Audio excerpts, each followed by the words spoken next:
Welcome to the Fitness Doctor, the program where we address your exercise, nutrition, and overall health needs. And now, an exercise physiologist in the Department of Sports Sciences at Wingate University, the superhero, and I'm just his sidekick, folks, the Fitness Doctor himself, Dr. John Acquaviva. Thanks, Troy. We want to welcome everybody to our program today. Today, our topic is metabolism, how we burn calories at rest, maybe a little bit about how we burn it during exercise, and then also about following exercise. In other words, is there a factor of burning calories after we get done working out? We'll be defining this ever elusive term, metabolism, talk about its factors, and discuss some myths associated with it. And along the way, hear from those who participate in this form or participate or have an interest in this concept, metabolism. Troy, what's in store for us today? This segment's rundown is the quick Q&A with Dr. A, the social media breakdown, and fitness nuts in the news. That's definitely becoming my favorite part of the show, fitness nuts in the news. I always wonder what you have for us in that one. Good one today? Yeah, it's always a good one. Yeah, it's always. The show's always good. Yeah, that's right. All right, let's get to it. A little bit more on our topic today. First of all, let's define what metabolism is. By the way, folks, it's known more formally as the basal metabolic rate. Basal means basic. At its, in other words, when we're at rest, metabolic refers to the chemical processes that go on in which we consume and use calories for energy. And rate, of course, is the amount that we burn per day. And that's generally what we're talking about. When somebody says, what is your metabolism, or they refer to a high or low metabolism, we're referring to how many calories you burn per day. Let's talk about this first. Let's talk about what are the primary factors of BMR, or basal metabolic rate, or what we call simply metabolism. There's three. One is age. The older we get, in general, the slower our metabolic rate is. But what's interesting about this is probably, of the three that we'll even talk about, it's probably the most interesting one just because of this. Research is pretty clear that from decade to decade, for instance, from our 20s to our 30s, it slows down. From our 30s to our 40s, it slows down even more. But relatively new research shows that it's not necessarily chronological age, it's just that we become less active as we get older. And that is something that we cannot ignore, and that's something that we really have to respect, is that we tend to kind of blame it on just, getting older, it's just a fact of life and so forth. And getting older is definitely a fact of life, but our metabolism slowing down is pretty much how we treat ourselves. And in particular, do we work out on a regular basis, some resistance training, some cardio in there, and so forth. So age is the first factor that we'll talk about. A second factor is gender. In other words, if we compare males to females, males tend to have a higher metabolic rate, and it's for this reason. In general, males have a higher percentage of lean tissue and a lower percentage of fat tissue. And women, it's just the opposite. They tend to have a higher percentage of fat tissue. And one of the kind of myths that's associated with metabolic rate is that muscle burns more calories than fat. And that's true, but the reason that it's a myth is that fat doesn't burn any calories whatsoever, so it's not even a contest. In fact, fat is energy. It just sits there and waits to be used as energy, whereas muscle is live tissue and it asks for calories every single minute. So in other words, you can have a very lean and muscular woman, and she's going to burn more calories than the sedentary male. But in general, males tend to have higher bone density and higher muscle density, and therefore they burn more calories, even at the same weight. Let's say they both weighed 150. So gender is a factor. The third one is probably the most elusive, but I've already alluded to this, and that is body surface area. It's basically how big we are. Here's what we know about metabolism. The bigger you are, the more calories that you burn. In other words, if you go from 195 to 200 or 147 to 152 in weight in pounds, you will increase the amount of calories you burn. And ironically, you will burn more calories even if those 5 pounds are in fat. However, the most optimal way to go from 147 to 152 is not in donuts, as we talked about last week, and the fitness nuts in the news and the crazy race that people do at NC State, but is through lean weight. In other words, all weight is not the same. If we go from 147 to 152 in fat weight, our metabolic rate will go up a little bit. And now the question from that is, people could say, Well, I don't get it. You just said that it's calories and it has no metabolic use. But the fact is we have to carry weight around and therefore we expend more energy. All right, so those are the primary factors for BMR. Troy, before we keep talking about this, give us the social media info. Yeah, guys, keeping it real simple on social media. It's real simple. Woo, that's WU Fitness Doctor. You can reach out to us there, Twitter, Facebook, or you can email us. That's wufitnessdoctor@wingate.edu. Dr. John Aquaviva will be there to answer your questions and hopefully get you on air yourself. All right, the bell. The best part about the show is the bell or what follows the bell? What follows the bell. That's a cool bell, though. Oh, yeah. Brand new, fresh out the box. It is the quick Q&A with Dr. A. This is where I shoot a couple questions at the doc himself and get to pick apart his brain, and you guys get to listen in. All right, question number 1. Doc, you ready? Yes. Let's do it. Does any food boost metabolism? I love this question. No. We have, this is actually one of the misconceptions, and there's a lot of people that have promoted this, that, oh yeah, if you eat this or if you ingest that, you'll boost your metabolism. But no, there's no magic metabolic raising food. So move on to number 2. Question number 2. Can metabolism be permanently raised? Absolutely. I already touched on this. This was a big part of last week, and I already touched on this in the just a couple minutes ago. It can be permanently raised primarily and really only through increasing lean tissue. The only real way to increase lean tissue is through exercise. And the best way through exercise is resistance training. And I think a lot of people are familiar with that. And if not, you have to just listen to the podcast of last week's show. Question number 3. Why does a woman's metabolism generally differ from a men's? Okay, this is something that I already touched on, we kind of stole our own thunder. But again, just to reiterate, it has generally to do with the amount of lean tissue.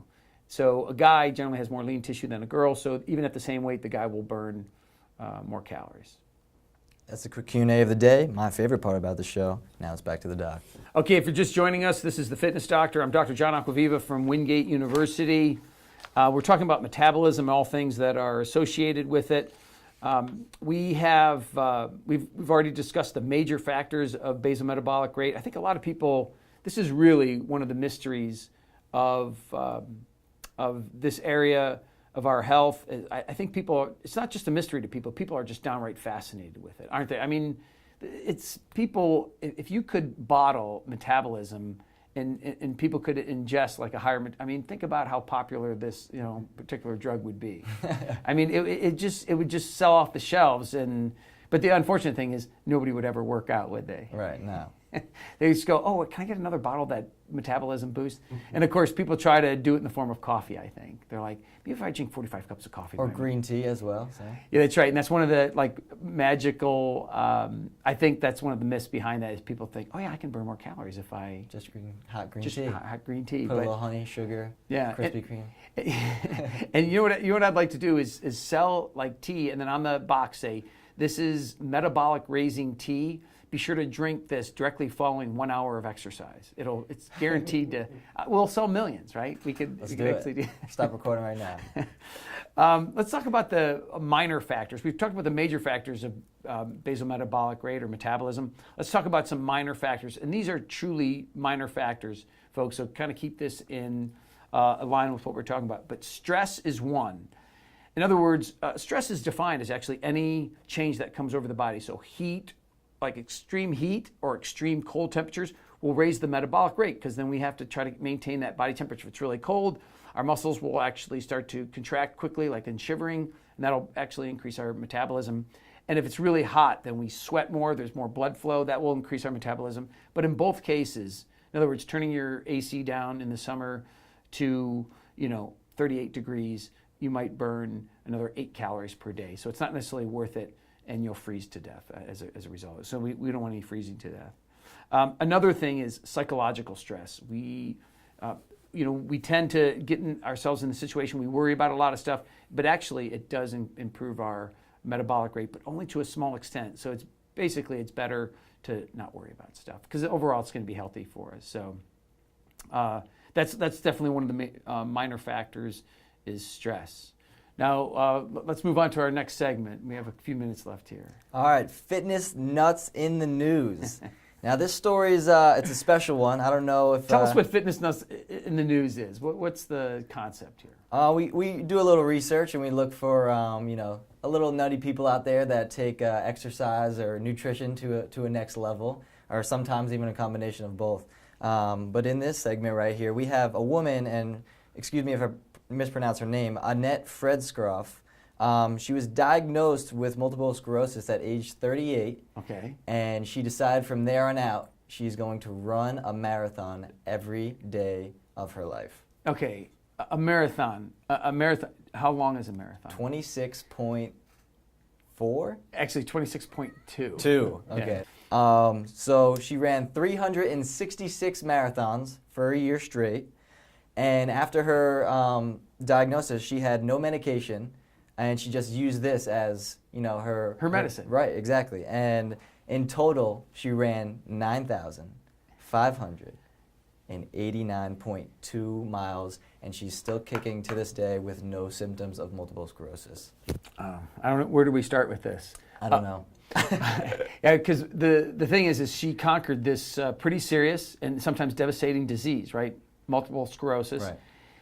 And so we have to hesitate to knock the fact that she's doing all this exercise, which is extreme. And by the way, I kind of went back and forth on the distance. It's 26.2. I always get confused, or I shouldn't say I always get confused, but I got confused because I was thinking of half marathons, which are 13.1. But she ran full marathons every single day. 26.2, yep. Even on Sunday? She actually ran 366, and if I'm not mistaken. There's just one day for good measure. Yeah, just one for good luck. Holy smokes. Okay, so here's one of the things. The fear is, especially with orthopedists and doctors, their fear is that there's going to be so much pressure on the joints, like the hip joint, the knee joint, the ankle joint, that's going to cause problems and maybe even permanent problems. But how on earth can we call her a true nut when she's overcome a major disease? So is she a nut or is she a hero? Hero in my eyes. Yeah. Next time you feel lazy on the couch, think about a marathon every day for a year. Every single day, yeah. And from what I understand, are there other people that have done this? Yep, I heard about a guy that had done the same thing. I'm not sure about the full story, but okay. And I think we originally heard about this because the guy did 365, and he did a marathon in 365. So she did one day better. Yeah, she had one good for good luck. Wow. And my guess is most of you folks are like me, and that you've maybe run 3 or 4 miles at a time. What's the most you've ever run in one around the block? Yeah, maybe 4 to 5 miles would be my max right there. But I don't get how people train year long for the New York City Marathon, Boston Marathon. That's right. But to wake up and say, let's just bang out a marathon today, I don't get that. I know. And talk about the time, right? Like that's 4 or 5 hours a day, every single day. But good stuff. The Fitness Nuts in the News. All right, we're going to take a break and we'll be right back with more of the Fitness Doctor on ESPN 730 right after this message. Your extraordinary future begins at Wingate University with more than 35 undergraduate majors and graduate and professional programs in the health sciences, business, and education. Wingate University's enrollment has mushroomed and construction has skyrocketed in the past 2 decades. And Wingate is the 6th best value in the South, according to U.S. News and World Report. Most importantly, Wingate graduates get jobs. They're working all over the Carolinas and the U.S. Major in a great life at Wingate University. Hi, and welcome back to ESPN 730, the Fitness Doctor, the program where we address your exercise, nutrition, and overall health needs. I'm Dr. John Acquaviva, exercise physiologist in the Department of Sports Sciences at Wingate University. Producer Troy, what do we have? This segment's rundown is more on metabolism, the social media breakdown, and always the research minute. All right, let's get back to it. We're discussing metabolism. In the first part of the show, we discussed the primary and minor factors. We discussed that age, gender, and basically our size are the primary factors on how and why we burn calories. And by the way, the definition of metabolism is fairly simple. It's the amount of calories that we burn through normal body functions, like the heart beating, the lungs working, taking in oxygen and expelling CO2, the circulation of blood. But the biggest form of caloric expenditure comes from maintenance of lean tissue like bones and muscle And we'll come back to that because that's one of the biggest factors. In fact, it's the only way that we can really kind of manage or affect our basal metabolic rate. And then we talked about some minor factors. We talked about stress, like heat and cold, and even psychological stress. And there's one more I'd like to mention, and that is stimulants have a certain effect. Like, for instance, caffeine. They've actually done some research on this.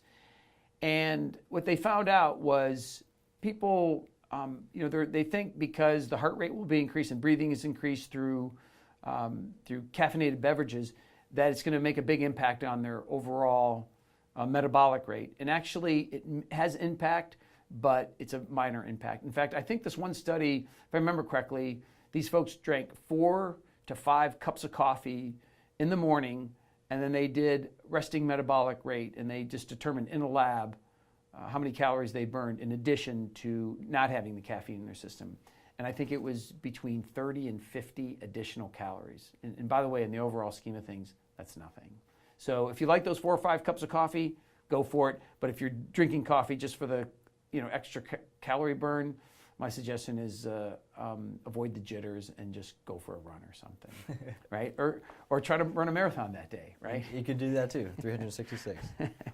All right, let's talk a little bit more about. Actually, before we do that, why don't you give us the social media info, Troy? Yeah, guys, if you have a question regarding today's topic or would like to request a future topic, follow us on Twitter. It's at WU Fitness Doctor, or like our page on Facebook, Woo Fitness Doctor. Can always reach out to us via emails, woofitnessdoctor@wingate.edu. Do you feel silly saying woo as much as you do? A little bit, but it gets me pumped. Woo. Yeah. We got that from our guest a couple weeks ago, didn't we? Our friend John was here.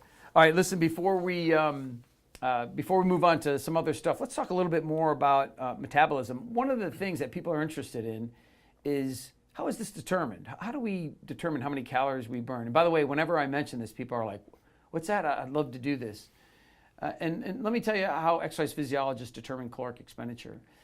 It can be estimated, in fact, very closely, through what is called a metabolic cart. And it's really a computer which analyzes the amount of O2 being taken in and the CO2 being expelled.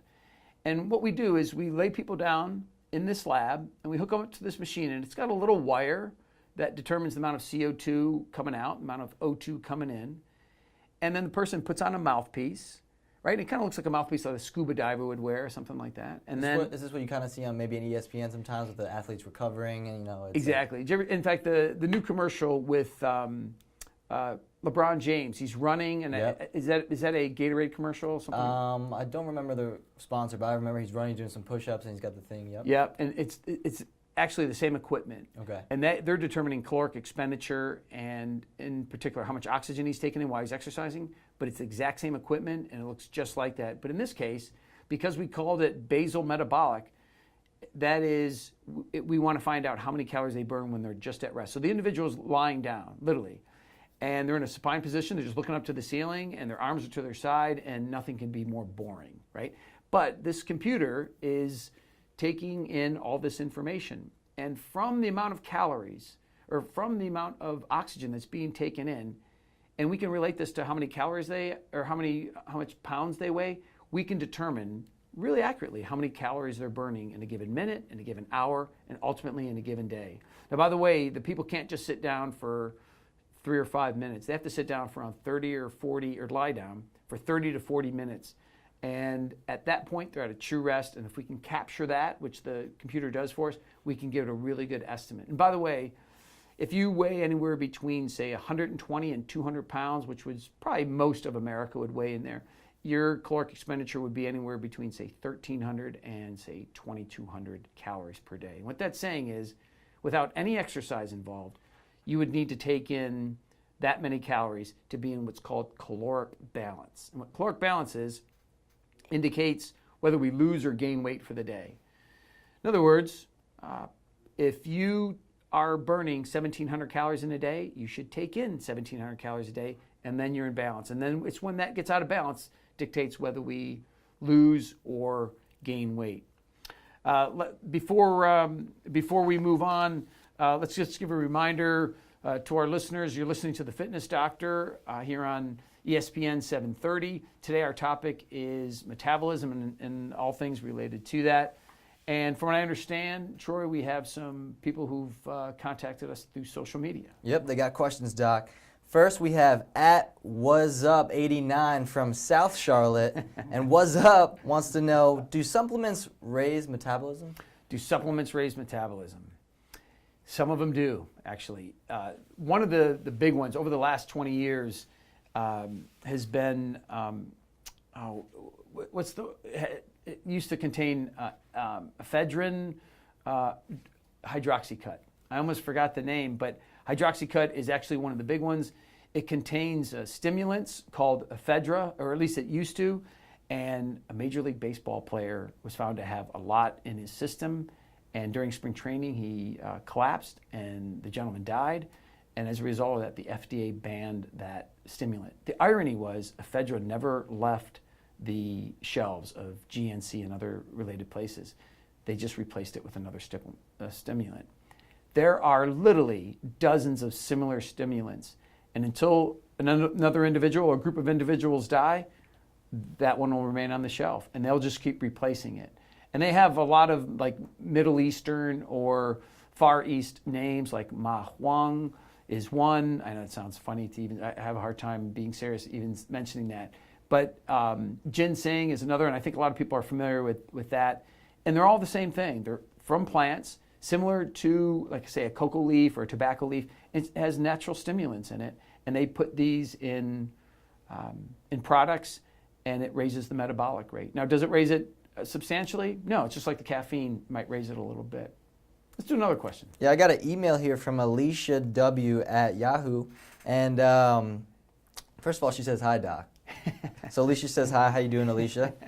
And she wants to know, do some people have a slow or fast metabolism? Some people do have a slow or fast metabolism. We don't quite understand why. Even if they say work out the same and they're about the same weight, some people simply have a slower or faster metabolic rate, and it's not quite sure why. But it could be internal factors or some factors that are hard to measure, like stress we talked about. Some people have more emotional stress than others. But it is true that people of the same weight, even the same exercise level or fitness level, one person may simply burn more calories than the other. It's usually not significant if they're around the same weight, unless there's an extreme case of like high percentage of body fat or low percentage of body fat. For the most part, people, it's going to be within the same range if they're within the same weight. Let's do this. Let's switch to the research minute. Yeah, let's head over to the Research Minute, part of the show where Doc did some research on a good article, and he's going to break it down for us.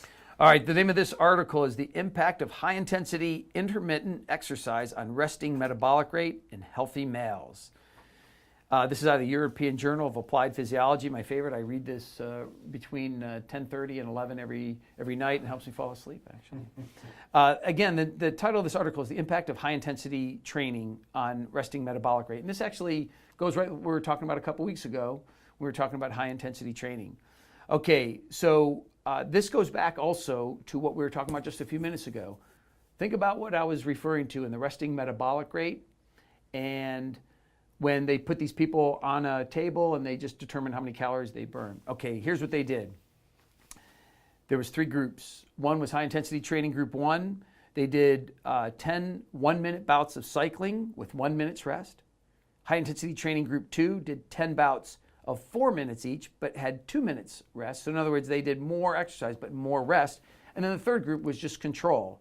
And then what they did is they put them 11 to 12 hours afterwards, they put them on this, in a supine position, put the pneumotac on them and the breathing apparatus, and they determined how many calories that they're burning 11 and 12 hours afterwards.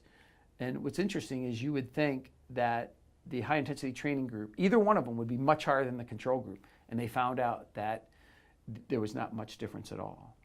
And one of the things that we know, though, and the reason that this is a surprise, is that high intensity training, even though it is just what it says, it's pretty high intensity, they're cycling at, in this case, at really high intensities, the body, especially in trained people, comes down to the resting rate usually within a couple hours. However, research on weight training and resting metabolic rate shows that it's elevated for not just a couple hours afterwards, but sometimes as many as 2 days afterwards. So the bottom line here is only minor changes. They did occur in the high intensity training group, but it wasn't significantly different than the control group. However, we have to remember the one main fact here, Troy, and that is that they still burn a lot of calories. Their heart and lungs are strong from doing these exercises, at least on a habitual, at least habitually. So it's not saying that there's no benefit from exercise. Obviously, they were just measuring it 12 hours afterwards if there's a significant difference in their metabolic rate. Okay, that's it for the research minute. What do we want to say about that in social media? For the research minute, if you want to know more about the article or just want to know how to read it before you go to sleep, easier way to fall asleep, just like the doctor here himself. Head over to Facebook and Twitter. We'll be posting the articles up there. Once again, real simple, WU Fitness Doctor on Twitter, Facebook, and you can email us as well at woofitnessdoctor@wingate.edu. Awesome.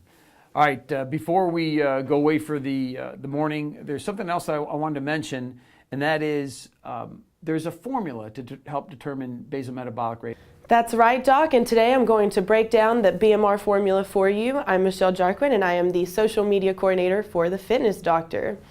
It's a little bit different for the male than the female, but it's really simple, and it only takes 30 seconds and a calculator. Let me break it down for you. Let's take a man who weighs 187 pounds. First, we're going to divide that by 2.2 to convert into kilograms. That brings us to 85. That's how many kilograms times 24 brings us to 2,040. For a female, it's just as easy. It's just one extra little step. Let's take a woman who weighs 130 pounds. Once again, convert that to kilograms. And that brings us to about 59. And then the next step, we're just going to times by 0.9, bringing us to 53. And lastly, times 24, bringing us to about 1,276. Really simple. Back to you, Doc. So let's talk about the takeaway for today's show, and that is there are factors for basal metabolic rate. We can't really do anything about our age. We can't do anything about our gender for sure. And but the thing that we have control over the most is our activity rate. Our activity in particular not only burns calories during that bout of exercise, we all know that, but it increases bone density, it increases muscle density, and at rest, even when we're sleeping, that means we're going to burn more calories, and that's exactly what we want to do. So we have to keep that in mind, that we have more control over it than we think. We tend to think of ourselves as kind of helpless in this matter, but we have more control over it than we think through exercise. All right, that's all we have for this week, folks. Remember, we don't stop playing because we get old because we stop playing. Dr. John Aquaviva, join us next time on ESPN 730 for the Fitness Doctor.